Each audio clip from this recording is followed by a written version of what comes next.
చిన్నపిల్లల సంక్షేమం కోసం తెలంగాణ సర్కార్ కీలక నిర్ణయం తీసుకుంది. ఇందులో భాగంగా పుట్టుకతో వచ్చే లోపాలను, ఎదుగుదల సమస్యలను సకాలంలో గుర్తించి తగిన సాయం అందించనుంది.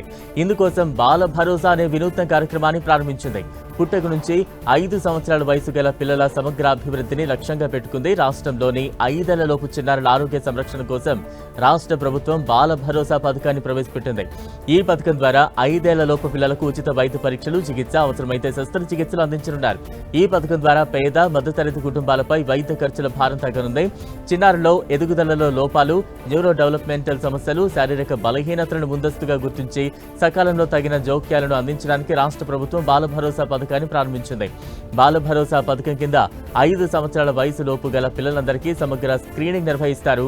దీనికోసం National Institute for the Empowerment of Persons with Intellectual Disabilities అభివృద్ధి చేసిన systematic milestone assistant and risk testing smart check 42 టూల్ను ఉపయోగించనున్నారు.